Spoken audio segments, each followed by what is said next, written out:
Assalamualaikum dan salam sejahtera. Anda sedang menyaksikan Pantau Belanjawan bersama saya Nina Rozman dan menjelang Belanjawan 2025, sistem cukai Malaysia dijangka mengalami beberapa perubahan signifikan dengan penekanan terhadap keperluan untuk kurangkan ketirisan cukai, tingkatkan lagi pematuhan serta memperkenalkan cukai-cukai baharu yang lebih progresif. Dan perubahan ini dijangka akan menjadi sebahagian daripada langkah strategik dalam Belanjawan 2025 untuk memupuk lagi pertumbuhan ekonomi yang mampan, lestari sambil mengurangkan lagi beban fiskal kerajaan.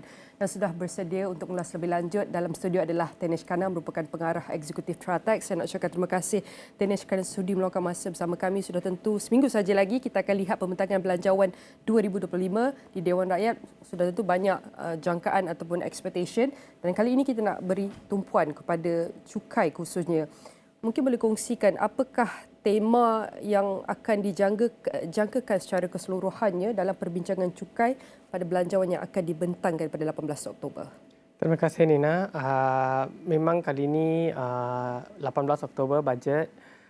Tema dari segi cukai kita tak payah teka-teka lah sebab kerajaan pun dah keluarkan kenyataan pra-bajet di mana dia telah pun menyatakan fokus dia adalah pada tax to GDP ratio, di mana dia MOF telah menyatakan Malaysia punya tax to GDP ratio adalah antara yang paling rendah di antara negara-negara ASEAN atau Southeast Asian countries. So dia telah pun menyatakan 4 langkah untuk tambah baik tax to GDP ratio ni. Satu, untuk meluaskan tax base. Maksudnya masukkan lagi banyak pembayar cukai dalam tax base ni. Kedua, untuk menjadikan sistem percukaian lagi progresif. Ketiga, untuk mengurangkan ketirisan cukai atau tax leakage. Keempat, untuk meningkatkan pematuhan cukai, improve compliance. So ini adalah 4 benda yang telah pun dinyatakan pada kenyataan pra-bajet dari Kementerian Kewangan pada 30 Julai. Tapi dari Julai ke Oktober tu masa yang agak panjang lah dari konteks budget preparation. So mungkin dalam masa ni sudah tentu ada lagi industry consultation dan mungkin ada juga trend atau aspek baru, unsur baru yang diambil kira. Itu kita perlu tunggu sampai 18 Oktober untuk tengok apa outcome sebenar dia. Dari segi industri yang I banyak dengar macam ni lah. Kalau Nina have a very heavy lunch tu dah kenyang-kenyang. What do you do for dinner? I akan makan sedikit kurang lah, tak berapa berat seperti yang di lunch kan. So sebegitulah kalau kita tengok dari segi cukai 2024 budget tu yang kita umumkan pada Oktober 2023 memang quite heavy dari segi inisiatif cukai. Banyak dalam proses pelaksanaan, banyak dalam proses sudah dilaksanakan tapi settling down. People getting used to it. So mungkin dari segi itu ada juga industri expect mungkin 2025 budget ni lagi senang kalau dia tak ada banyak perubahan. So mungkin itu juga satu aspek yang diambil kira oleh kerajaan. So itu kita kena tengok pada 18 Oktober. Dari segi original intention dia sudah pun menyatakan tax to GDP ratio 4 unsur yang I jelaskan tadi. Dan seperti yang Tanesh kongsikan bahawa GDP ratio tax kita adalah yang terendah di peringkat Southeast Asia, dan beberapa trend utama yang akan diberi fokus dalam sistem percukaian kita berdasarkan perkongsian Tanesh tadi ialah memasukkan lagi pembayar cukai dalam tax base kita dan bagaimana untuk kurangkan ketirisan dan juga tingkatkan lagi pematuhan compliance tersebut. Dan bagaimana untuk kita meneliti seperti yang Tanesh kongsi juga, harapan Tanesh adalah bahawa untuk Belanjawan 2025 tidak banyak sangat berubahlah.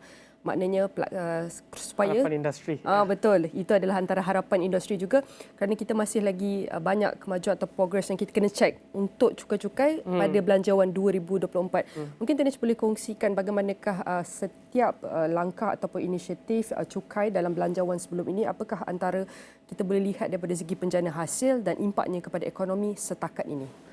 Okey, cukai baru yang kita kenakan adalah capital gains tax atau cukai keuntungan modal. Cukai keuntungan modal atau capital gains tax. Ini ada dua komponen, foreign source dan domestik tempatan. Dari segi foreign source, memang undang-undang dah ada pada bulan Disember, tapi dari segi pengecualian, dia beberapa bulan dulu dia sudah pun menyatakan kita ada economic substance exemption dan sebagainya. Undang-undang telah pun diwartakan untuk foreign source. Untuk domestic source baru-baru ni, saya ingat bulan ni baru kita wartakan kriteria untuk exemption seperti bila kita buat reorganisation dalam kumpulan yang sama, bila kita apa kriteria dia di baru bulan ni diwartakan kriteria berdasarkan improve operational efficiency dan juga untuk IPO syarikat baru yang nak list dalam bursa atau ACE market, kriteria pada bulan September baru diwartakan. So baru-baru ni telah diwartakan. Yang belum diwartakan lagi adalah untuk pengecualian untuk venture capitalist, itu belum diwartakan lagi. Okey. So itu untuk CGT. Dan tapi lagi satu interesting on CGT ialah bila dia diumumkan pada bajet pun, kata kita mula dengan low base. Okey. Iaitu sekarang capital gain tax atau cukai keuntungan modal ni hanya terpakai bila pelupus tu adalah syarikat atau LLP partnership. Maksudnya dia tidak terpakai bila pelupus tu adalah seorang individu. Okey. Dan tax rate pun 10%. Tapi pada bajet bila dia di-announce, dia telah diumumkan sebagai kita mula dengan base yang low iaitu pelupus yang tertentu dan kadar cukai 10%. So itu kita kena tengok mungkin ada tak adjustment tahun ni atau tahun depan. There's something to monitor jugalah. So, yeah. Bagaimana pula dengan pandangan Tenish bercakap mengenai kadar memulakan tax rate itu? Mungkin ada yang berpandangan bahawa kalau kita mulakan pada kadar rate yang rendah, dikatakan nanti tidak memberi keuntungan kepada negara, iaitu pendapatan rendah. Tetapi kalau terlalu tinggi pula, ia akan mungkin beri kejutan kepada pasaran. Jadi bagaimana untuk kita kenal pasti apakah antara kadar cukai yang terbaik ataupun sesuai untuk kita laksana ataupun pada peringkat awal? Pada peringkat awal, untuk kadar cukai, I think strategi itu bergantung pada cukai apa. Okay. Sebagai contoh, kalau kita kata CGT, dia okey sebab dia mula dengan base yang narrow. Hanya untuk pelupus tertentu, aset tertentu. So, dia okey.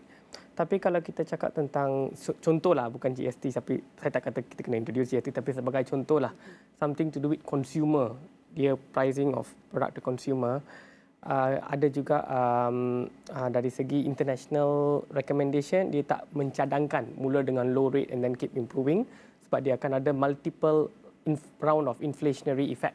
Okay. So dia bergantung. Kalau cukai modal, yes, it's a good strategy. Low rate and then improve.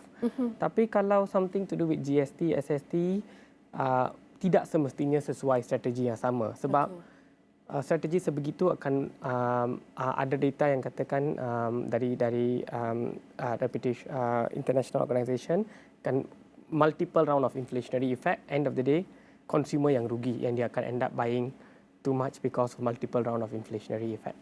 Betul, bila dah ada kesan yang berantai itu mungkin akan memberi kesan kepada perniagaan dan syarikat itu sendiri. Dan kita tahu banyak spekulasi mengenai 5 cukai baru yang banyak dilaporkan, iaitu seperti cukai makanan tidak sihat, cukai harga karbon, cukai warisan, cukai kenderaan berat HVG dan juga cukai AI. Kalau kita nak lihat mungkin adakah akan dilaksanakan sekaligus dalam belanjawan 2025 selepas ini, ataupun mungkin Tenish kongsikanlah dulu, setiap 5 cukai, jenis cukai ini, mungkin apakah antara cabaran dan peluang dalam pelaksanaannya? Okay, so I think one by one. First is cukai makanan tidak sihat. Cukai makanan tidak sihat. So ini sekarang kita dah pun ada untuk sugar sweetened beverage. Dia used to be 40 sen untuk seliter.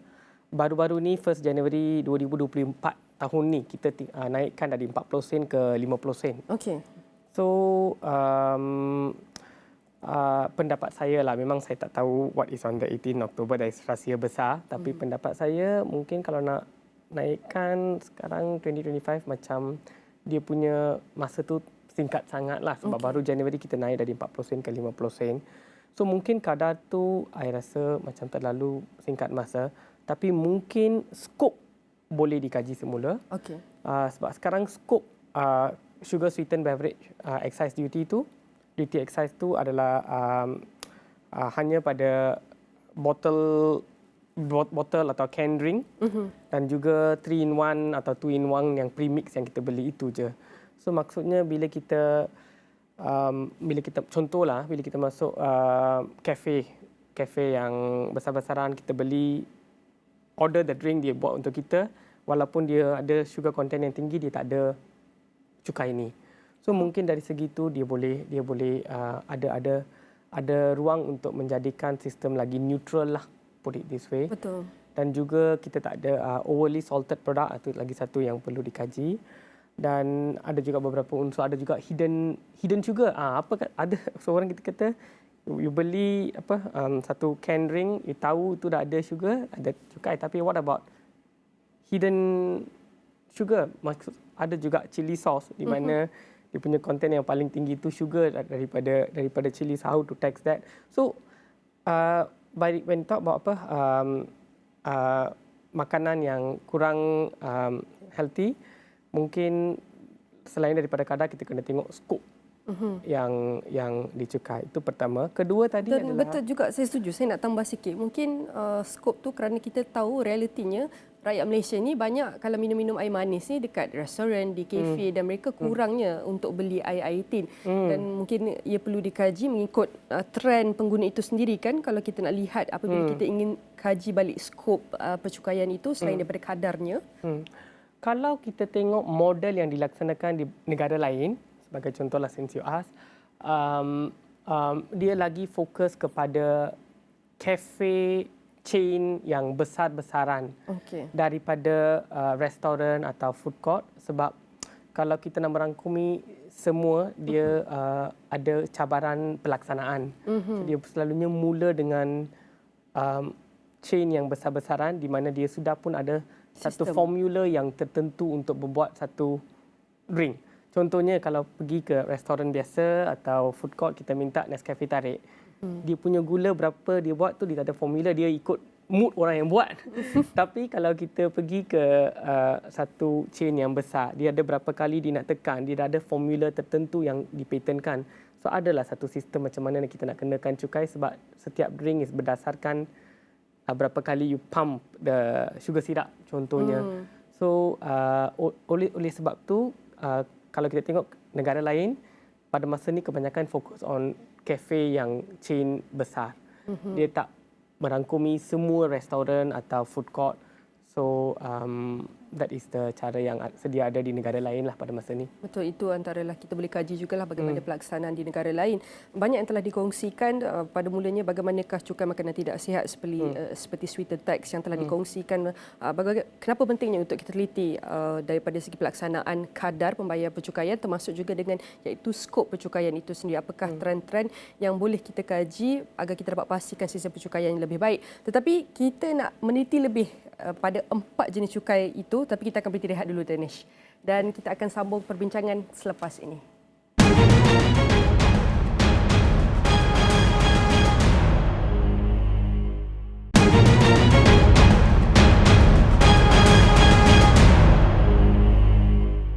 Kembali dalam Pantau Belanjawan dan kita masih lagi bersama tetamu dalam studio adalah Danish Khanna, merupakan pengarah eksekutif Tratex. Saya nak ucapkan terima kasih Danish kerana masih setia bersama kami dalam studio.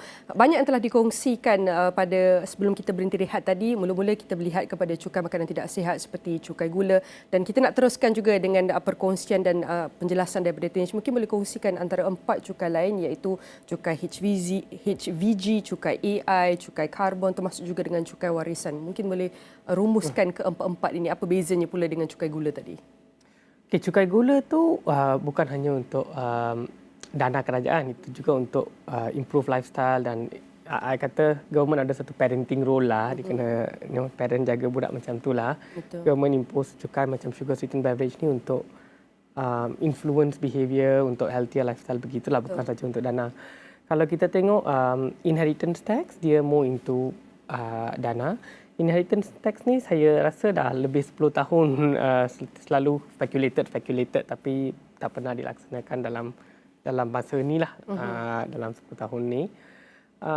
Inheritance tax saya rasa tak senang sangat sebab dia nak pass from one to another, dia guna current market value, ada banyak isu pelaksanaan yang perlu dihalusi, dan juga kita baru implement cukai dana, keuntungan modal.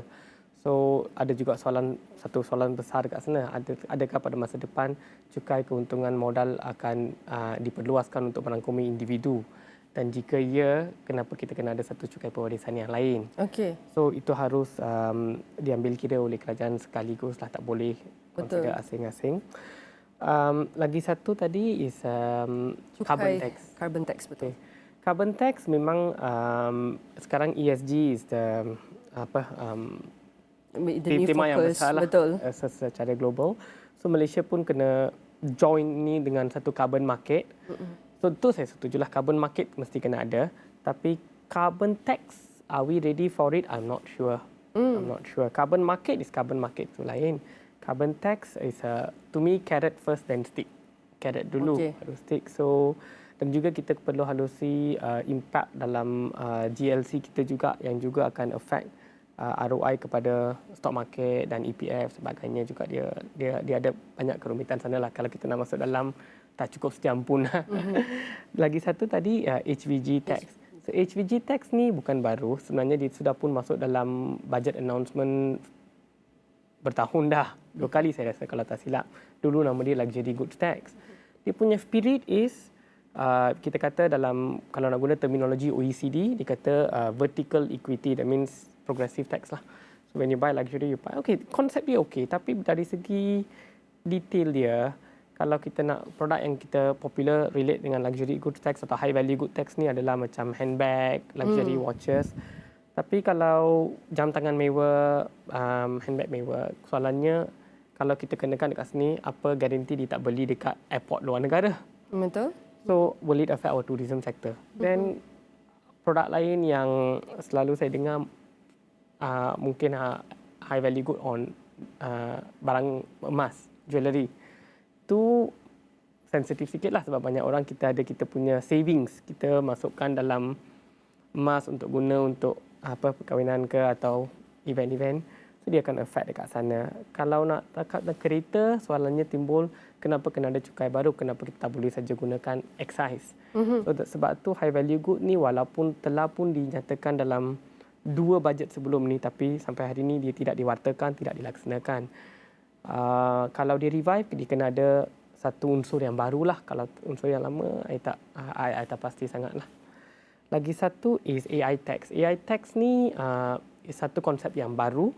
It depend on what is the detail of it. Tapi bagi I tengok tema kerajaan sekarang more into incentivizing AI. Semiconductor, AI, data center ni memang interrelated lah. So we are in the midst of incentivizing, dapatkan pelaburan secara besar-besaran. Will we tax it? I don't know. I doubt it. Okey. Itulah yang 5.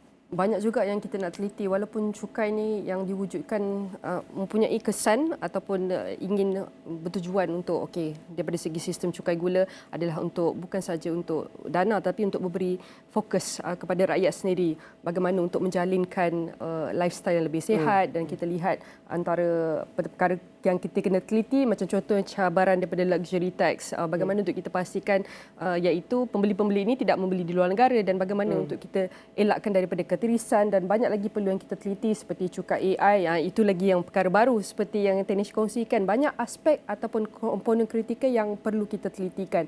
Namun kalau kita nak saksikan, adakah mekanisme lah untuk pelaksanaan ini? Sesuai ke untuk laksanakan 5 sekali cukai ini, ataupun kita mula dengan pembaharuan kepada cukai ini dulu, 2 cukai ini, macam contoh cukai gula ataupun cukai AI, ataupun bagaimana untuk kita pastikan tempoh pelaksanaan itu pun sesuai?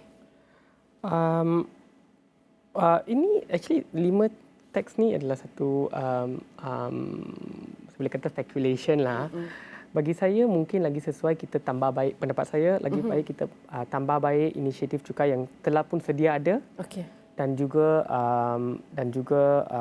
yang baru-baru diumumkan dalam bajet 2024. Sebagai contohnya bajet 2024 yang diumumkan pada Oktober 2023, kita ada global minimum tax 15%. So sekarang soalan timbul, macam mana kita nak structure balik kita punya insentif yang sedia ada. Contohnya kita kasih insentif yang sama, tapi contohlah kalau kita tengok Thailand dia buat macam tu. Dia kasih insentif yang sama tapi over tempoh yang lagi panjang. Okey. So tak timbul isu top up tax yang harus dibayar di negara-negara Eropah sebagai contohnya. So ini bagus untuk dana kita and bagus untuk investor kita juga, win-win situation. Kalau kita tengok Singapura, dia kasih macam satu sistem grant yang menepati kriteria yang ditetapkan oleh OECD, so dia tak jadi top up tax. So isu-isu seperti itu lagi baik untuk dana kita dan juga protect investor kita. Itu satu. Lagi satu contoh kita pun boleh kata cukai perkhidmatan. Sejak tahun 2018 kita dah ada banyak aspek penambahbaikan atau perluasan skop cukai perkhidmatan. Mungkin kita boleh fokus untuk elemen awareness dan industri compliance untuk tambah baik compliance rate, itu pun akan membawa dana dan juga level playing field untuk pemain industri daripada kita selalu fokus pada cukai barulah. Itu pendapat saya. Betul. Aspek ataupun fokus utama pada ketika dan pada waktu semasa adalah untuk fikir bagaimana kita tambah baik daripada segi pelaksanaan cukai yang sedia ada, dan daripada situ kita belajar daripada pelaksanaan mekanisme itu dan apa yang boleh ditambah baik pada cukai-cukai baru sekiranya ingin dilaksanakan. Dan bercakap mengenai GST, cukai barangan perkhidmatan, dan juga kita dapat saksikan, kita nak lihat kepada adakah terdapat ruang untuk pembaharuan ataupun reformasi. Tapi mungkin Tinish boleh kongsikan dulu, kita pergi balik ke reflect pada pelaksanaan dahulu. Bagaimana kita lihat daripada segi ia mula diimplement dan bagaimana ia telah gagal dan telah dihentikan, dan ada urus-urus yang mengatakan mungkin GST mungkin akan dikembalikan mungkin daripada segi pelaksanaan baik. Tapi mungkin boleh kongsikan bagaimanakah kita dapat lihat kegagalan dan pelaksanaan GST terdahulu. GST atau VAT bergantung kepada negara mana adalah satu sistem multi-stage tax. Multi-stage tax itu maksudnya ada output tax, input tax.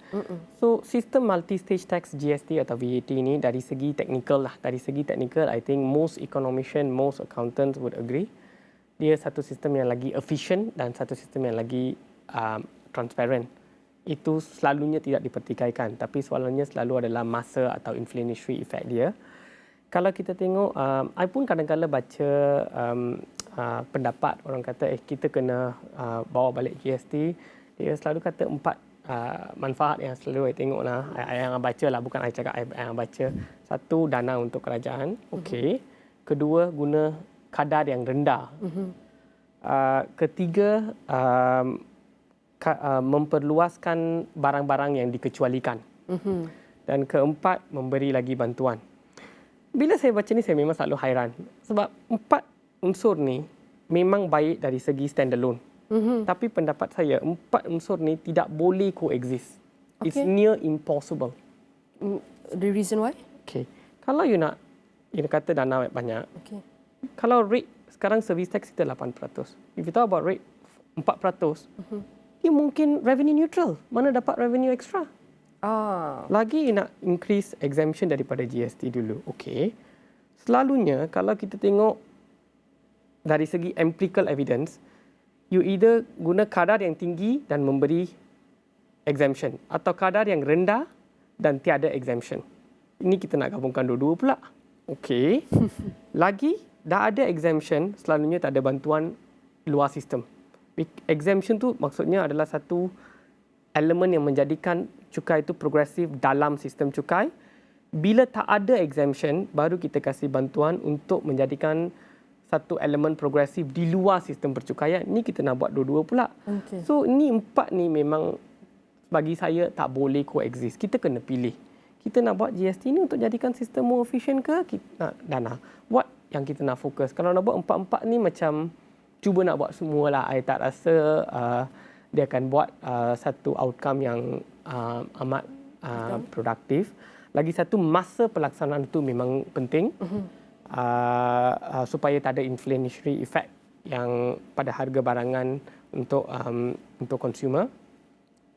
Dan apa-apa refund harus diproses secara efisien supaya peniaga atau industri tidak ada cash flow atau working capital yang tie in there, yang akan affect itu adalah satu unsur yang kita boleh tengok dalam pelaksanaan 2015 dulu. Baik, sekiranya kita ingin membuat pembaharuan ataupun pelarasan terhadap GST terdahulu dan mungkin kembalikan pada masa ini, 4 komponen aspek itu perlu kita teliti dahulu, termasuk juga dengan tempoh pelaksanaan itu. Mungkin akhir sekali Tanish boleh kongsikan apakah jangkaan ataupun senarai harapan untuk cukai ataupun percukaian di Malaysia?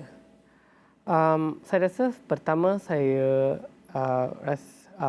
dari segi kalau nak improve tax to GDP ratio tu kena fokus more on implementation, level playing field, tidak semestinya cukai baru lah. That is the first thing yang I nak kata. Ada juga banyak inisiatif cukai yang WIP ataupun on pipeline sekarang seperti e-invoicing, GMT dan juga RPGT self-assessment yang akan bermula pada tahun 1 Januari 2025. Stamp duty punya skop dah diperluaskan untuk memasuki instrumen-instrumen elektronik. So yang tu semua kena ada lagi awareness, industry compliance. Kita kena fokus itu.